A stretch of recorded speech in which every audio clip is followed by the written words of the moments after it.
Les sondages ne sont pas bons pour l'exécutif, il faut le dire. Dernier sondage TNS Sofres, 17% d'opinion favorable pour François Hollande, 16% pour Jean-Marc Ayrault, le Premier ministre. Est-ce que vous craignez un vote sanction pour ces municipales? Vous auriez pu lancer cette discussion en disant les sondages aux municipales qui sortent sont plutôt bons pour les maires sortants, et notamment quand ils sont des maires de gauche. Alors ne craignez-vous pas l'excès de confiance? Eh bien, je vous dis, je crains les deux. Je crains l'excès de confiance de nos maires qui ont des très bons bilans. Je sais que les Français ont aujourd'hui des attentes par rapport à la politique qui est menée, qu'ils n'en voient pas aujourd'hui tous les résultats. Et donc ils doutent que notre électorat va avoir du mal à se mobiliser. Et c'est pour ça que je veux me servir de ces 3 dernières semaines pour que l'enjeu soit bien l'enjeu des municipales. Il n'y aurait rien de pire dans une ville que de réveiller le lendemain de l'élection municipale avec un maire qu'on ne souhaitait pas parce qu'on aura manqué de se mobiliser, parce que la politique du gouvernement... Alors je dis, les choses sont différentes. Nous vous entendons. Nous essayons d'avoir des résultats le plus rapidement possible. Nous assumons une réforme profonde de ce pays. Mais l'élection municipale, c'est pour choisir votre maire. Oui, donc il n'y aura pas, vous ne pensez pas que ça sera donc une sanction, en tout cas au niveau national? Les Français, en tout cas, vous misez là-dessus, vont voilà, donner leur appui, en tout cas, à une bonne gestion, ou au contraire, vont retirer leur appui à une mauvaise gestion locale. C'est ce que je souhaite. Mais dans le même temps, s'il fallait aller plus loin sur un débat national, j'ai envie d'avoir le débat avec eux sur la sanction. Il n'y a pas de raison de sanctionner aujourd'hui ce gouvernement. Il n'y a pas de raison de sanctionner, Bruno Leroux. Il n'y a pas de raison de sanctionner. Il y a des Français quand même qui sont insatisfaits. On l'a parlé là de ces sondages concernant l'exécutif. On peut parler du chômage encore qui reste très élevé. Alors vous allez me dire qu'il a un peu reculé. Je fais campagne tous les jours. Je vois la détresse de ceux pour qui la crise est bien trop longue.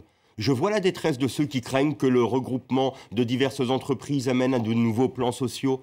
Et le gouvernement est-il inactif? N'avons-nous rien fait? Les choses ne sont-elles pas en train de s'améliorer? Et c'est pour ça que je dis que, bien entendu, que je constate une impatience à voir la sortie de crise. Mais je dis que ce que nous avons fait depuis 18 mois dans le redressement du pays, dans la réforme profonde du marché du travail, dans la compétitivité de nos entreprises, dans la protection de nos salariés, en matière de protection sociale, en matière de retraite, en matière de pénibilité, en matière de compte individuel de formation, tout cela ne mérite pas le simple qualificatif de sanction.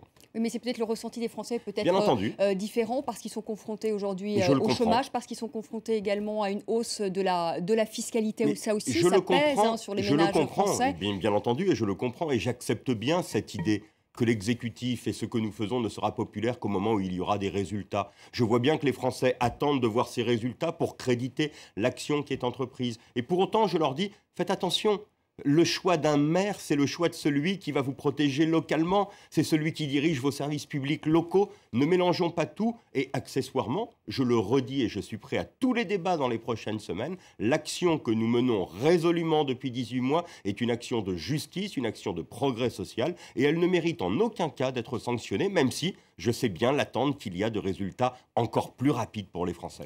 Alors, vous avez raison, parce qu'en effet, les sondeurs disent qu'ils pensent, en tout cas, c'est ce qu'ils pensent, ils n'ont pas toujours raison, les sondeurs, mais ils disent qu'en effet, il n'y aura sans doute peut-être pas de vote sanction parce que les Français vont juger une gestion locale. En revanche, ils sont très inquiets sur l'abstention. Est-ce que c'est votre cas également? Il y a un Français sur 3 qui pourrait ne pas se rendre aux urnes. Oui, parce que c'est typiquement ce qui risque de toucher notre électorat. Je crois qu'il y a un électorat de gauche qui aujourd'hui, parce qu'il est déçu, parce qu'il pense que les choses ne vont pas assez vite, n'est pas prêt à aller voter pour un maire de droite quand il est dans une ville de gauche. Par contre, je lui dis qu'en s'abstenant, en ne se mobilisant pas, il fait le jeu aujourd'hui de ceux qui se présentent de l'autre côté. Et que l'absence de mobilisation dans une électeur, c'est toujours la prime au camp d'en face. Et c'est pour ça que je demande à ce que chacun fasse la part des choses. Que quand on soutient son maire, quand on est content des services qu'il a mis en place, quand en plus on est satisfait de la gestion, si c'est une gestion de gauche, on sache se mobiliser et qu'on fasse entendre son impatience à côté. Qu'on continue dans les sondages d'opinion à dire pour nous, ça va pas assez vite. Et que l'on me force à expliquer ce qu'est la politique du gouvernement, ce que je peux faire aisément si nous en avons le temps. Distribuer un fascicule aux candidats, Progrès social, voilà, pour leur rappeler quand même le travail qui a été fait depuis l'élection de François Hollande. Qu'est-ce qui sera perceptible pour les Français? La baisse continue du chômage. C'est l'élément qu'ils attendent, parce que cela, ça veut dire de la sécurité supplémentaire, ça veut dire aussi du pouvoir d'achat. Et pour autant, moi j'ai envie de leur dire que depuis 18 mois, que ce soit de l'éducation à la situation des femmes, que ce soit sur la question de la santé et des retraites, que ce soit sur la question de la formation et de l'emploi des jeunes, nous avons réformé profondément profondément notre pays. Nous avons inscrit des marqueurs sociaux. La Commission européenne estime, pardonnez-moi, qu'on ne réforme pas suffisamment. Cette semaine, Oui, d'ailleurs, ils ont placé la France quand même sous surveillance pour dérapage donc, des comptes publics. Donc vous dites on réforme, mais la Commission européenne, elle dit qu'on ne réforme pas assez. Il y a un certain nombre d'Européens à la Commission européenne aujourd'hui qui aimeraient bien que l'on baisse les salaires de tout le monde dans ce pays, qui aimeraient bien que l'on supprime des postes de fonctionnaires, qui aimeraient bien que l'on supprime des services publics. Eh bien, nous réformons profondément ce pays et d'ailleurs, la Commission européenne l'a dit.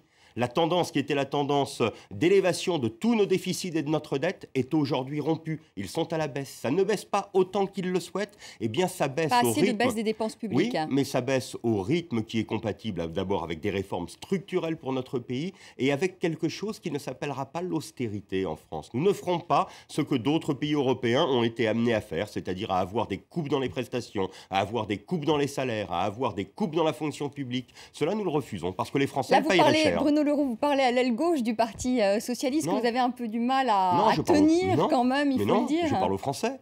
Je parle aux Français. Les Français sont pour que nous maîtrisions la dépense publique. Mais dans le même temps, quand nous parlons du service public que nous leur rendons, ils disent « Ah bien non, ça c'est utile pour moi. Le système de santé, mais j'y tiens. Le système de retraite, mais j'y tiens. Le système éducatif, mais j'y tiens. » Et donc c'est à nous de réformer profondément pour améliorer et faire les 50 milliards d'économies que le président de la République nous a fixés comme objectif. Bruno Leroux, on parlait du spectre peut-être de l'abstention pour ces élections municipales. Est-ce qu'aujourd'hui, il y a une succession d'affaires? L'affaire Buisson hier, aujourd'hui peut-être une nouvelle affaire qui va viser Nicolas Sarkozy, l'affaire Copé avant-hier. Tout d'abord, est-ce que vous pensez que toutes ces affaires qui touchent aujourd'hui l'UMP vont vous profiter pour les municipales? Ça ne profite à personne. Dans le même temps, il faut que la justice passe. Il serait totalement scandaleux de dire que, eh bien, il faut mettre ça de côté, faire en sorte que ça participe à un débat qui, pour les Français, n'est pas un débat sain. Et dans le même temps, cela sanctionne ou cela va sanctionner des pratiques qui étaient des pratiques dont on savait qu'elles étaient anti-républicaines, dont elles étaient antidémocratiques, dont elles instrumentalisaient la justice. Et donc ce qui s'est passé il y a quelques jours avec Nicolas Sarkozy, qui payait un de ses conseillers qui, en fin de compte, l'enregistrait. On ne sait pas à qui ont été confiés, qui a pu écouter ces enregistrements. Il y a là une question qui touche à la sécurité de l'État. Aujourd'hui, les révélations qui sont faites de supposer pression sur la justice. Moi, je n'ai qu'une chose à dire. Il faut, pour que cela ne précipite pas le débat politique par le fond, laisser la justice travailler sereinement et en toute indépendance. Mais Bruno Leroux, est-ce qu'il n'y a pas aujourd'hui un discrédit quand même plus large de la classe politique? Parce que là, on a parlé en l'occurrence des affaires qui ont touché l'UMP, mais on pense encore à l'affaire Cahuzac, des affaires d'écoute téléphonique. Il y en a eu également sous François Mitterrand. Bon, là, il faut remonter un peu plus loin. Est-ce qu'il n'y a pas aujourd'hui un discrédit aussi de la classe politique? Et justement, pour ces gens qui vivent en province et qui voient cette classe politique, cette sorte de parisianisme empêtré dans les affaires, est-ce qu'il n'y a pas un dégoût et sur lequel pourrait d'ailleurs surfer aujourd'hui le Front National? Il peut y avoir ça. Et il y a aujourd'hui un débat dans notre pays qui cloue au pilori bien trop facilement les élus, et notamment les élus qui font la loi aujourd'hui, les députés, les ministres, le gouvernement. Je dis que là encore, ce n'est pas juste. Et quand on regarde ce sur quoi nous avons travaillé sur le fond depuis 18 mois, les textes qui sont les textes qui préparent l'avenir de notre pays, il n'y avait rien de superflu. Il n'y avait rien qui ne touchait pas à l'essentiel. Il y avait des choses qui sont importantes pour les Français. Et donc, je pense que ces débats ne doivent être abordés qu'avec une seule grille.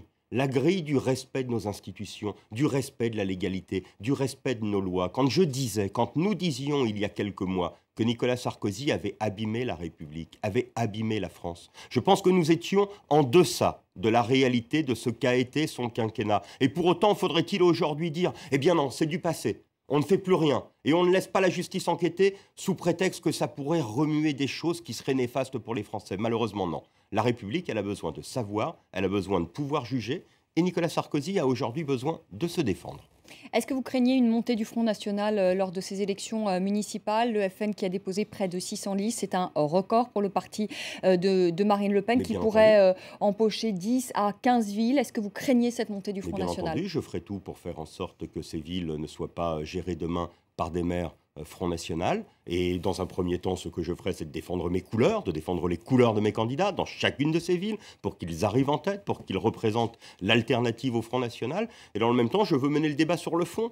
Parce qu'il faut savoir la somme de souffrance, la somme de larmes qui serait celle demain des Français. On l'a vu dans des villes. Il y a eu des villes gérées par le Front National. Oui, Il suffirait simplement, il suffit d'aller demander aujourd'hui à un certain nombre des habitants de ces villes, la façon dont ils ont vécu, la façon dont on leur a supprimé les services publics, la façon dont la culture a été laminée, la façon dont la stigmatisation s'est opérée dans ces villes, pour savoir que ce n'est pas des expériences et que les propos qui sont les propos de tribune, les propos de populisme, les propos de sectarisme qui sont ceux aujourd'hui de l'extrême droite, ne donnent pas de politique, ni localement, ni nationalement. Mais ce débat, il faut sûrement l'avoir dans une période qui est une période de doute pour les Français, il faut l'avoir sur le fond, non pas là simplement comme je le fais en dénonçant, mais en allant et en disant à celui du Front National qui aujourd'hui défend un programme national, la sortie de l'euro, voilà ce que ça va représenter pour les Français. La politique que vous venez mener aujourd'hui de préférence nationale ou de préférence locale, voilà ce que ça veut dire pour les habitants de votre ville. Et moi, c'est ce que je vais essayer de m'employer à faire